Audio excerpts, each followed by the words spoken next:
O Eduardo Caselato, que é um querido. Lênio, o 8 de janeiro pode ser o nosso put da cervejaria? Queria estar errado, mas acho que não estou. O 1923, né? O put da cervejaria é o que o Eduardo... Vamos explicar o que o Eduardo sabiamente está tentando trazer. Eu acho isso muito... A pergunta fundamental, por quê? Porque nós não temos que falar só do put da cervejaria. Nós temos que falar do julgamento do Hitler. O Hitler, quando foi julgado pelo golpe, mas aí é fundamental. Fundamental mesmo. O Eduardo trouxe isso. Obrigado, Eduardo. Eu tinha esquecido de falar disso. O tribunal alemão errou porque a lei dizia que um estrangeiro que tentar golpe tem que ser expulso. A primeira coisa. Hitler não era alemão, era austríaco. E ele deveria ser expulso. E o tribunal fez um passapanismo, deu uma PMDBizada e fez uma argumentação e disse que não cabia, nesse caso, para ele, etc. O tribunal, em vez de dar uma pena alta para ele e botá-lo na cadeia, o tribunal deu uma pena baixa e botou ele num castelo, num lugar em que ele escreveu Mein Kampf. Então, o put de 1923 fez com que o judiciário errasse, o Ministério Público errasse, e o Hitler, se tivesse sido punido, não teria feito tudo isso. Por isso que é tão importante o que o Eduardo Caselato está dizendo. O put da cervejaria pode estar sendo repetido se nós não punirmos os responsáveis, inclusive o líder disso, que é o Bolsonaro, como se deve fazê-lo. Tem uma pergunta aqui para você, Lênio, da Melânia. Estimado Lênio, gostaria de saber o seu ponto de vista entre a questão humanitária que trata sobre a justiça e a misericórdia do mercador de Veneza. Que maravilha. Muito interessante. Não, a gente está fazendo um mergulho profundo hoje, né? Tá bom demais. Melânia, muito legal isso que você está perguntando. Essa discussão é da juíza Pórcia. A juíza Pórcia, ela faz uma... que na verdade ela está travestida, né? Então, ela faz um julgamento extra citra petita. O que isto quer dizer? Isto não estava em jogo. Tanto é que anos muito mais tarde, o Jhering, quando escreve o livro A Luta pelo Direito, ele discorda, ele faz a crítica. Por quê? Porque se o Antônio fez um contrato com o Shylock e dizia que se ele não pagasse, ele teria arrancado o meio quilo de carne do peito, mas não... se o contrato não fosse nulo, alguma coisa, ele teria direito. Tanto é que o Jhering diz a seguinte frase, Melânia, que, aliás, eu estou usando num artigo que está saindo no Conjura daqui a pouco, em outro contexto. Se eu tenho direito a uma servidão de passagem, eu posso ser proibido de deixar rastros? Eu estou trazendo isso para a discussão que, se a maconha for legalizada, e eu sou a favor da descriminalização, mas eu também tenho que ter direito de comprar, porque não tem sentido eu ter direito de comprar e o Estado não me vender e eu tenho que recorrer ao traficante. E se o traficante me vender, ele comete crime hediondo. Então eu vou criar um problema. A juíza Pórcia faz um julgamento humanitário, ele faz um julgamento, digamos assim, que se poderia chamar de jusnaturalista, de um julgamento para além da lei, Por quê? Porque a decisão final, né, sabemos, Vamos acabar com essa live aí. Vamos almoçar. Você pode. Olá, tudo bem? Você pode. Você pode tirar a libra do peito, mas não pode derramar uma gota de sangue.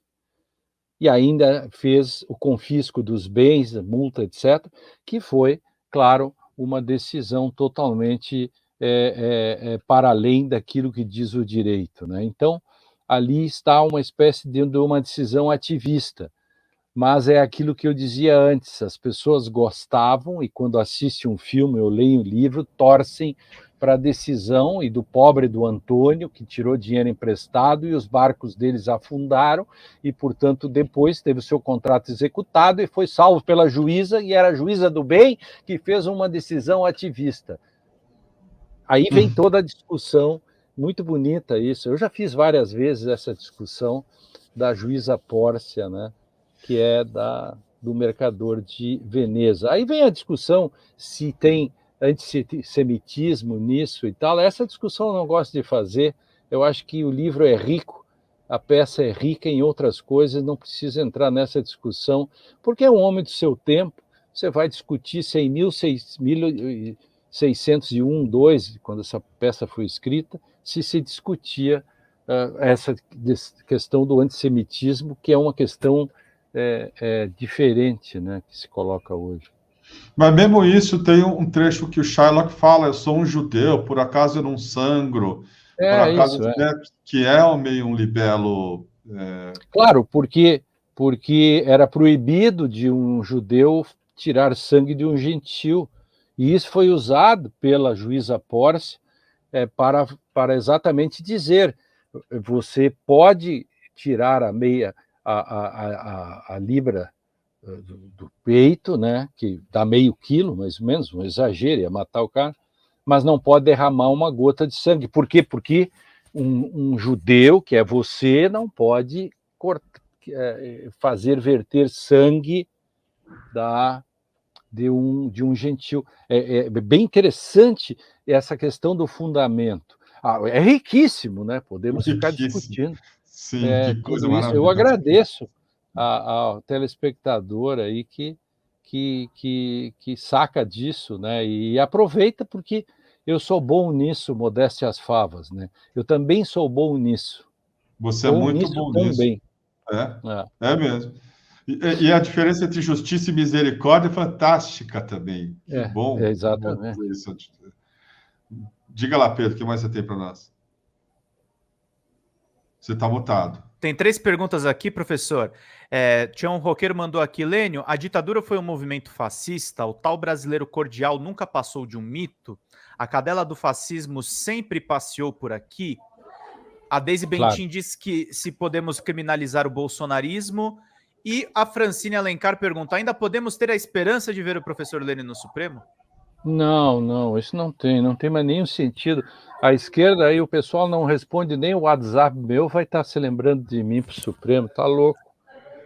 Nessas alturas, Inês é mortíssima nessas questões.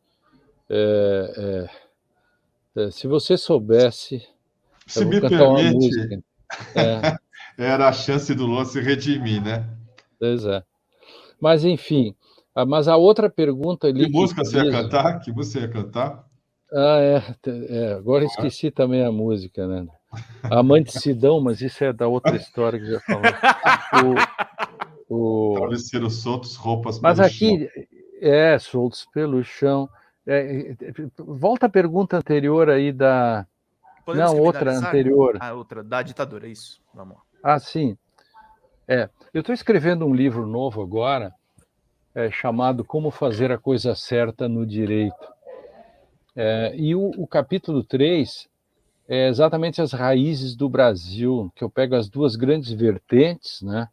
O Brasil pode ser explicado, né, por uma coisa que é uma espécie de dependência, né, que é uma tese marxista, né, vem da escravidão, etc., de como funciona a questão da burguesia, enfim, e o outro lado é a questão burocrática patrimonialista que tem uma vertente weberiana.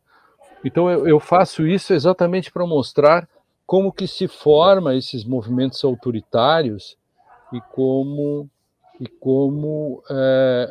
a ditadura ela pode não ter iniciado com um fascismo, mas transforma-se na sequência no fascismo, né?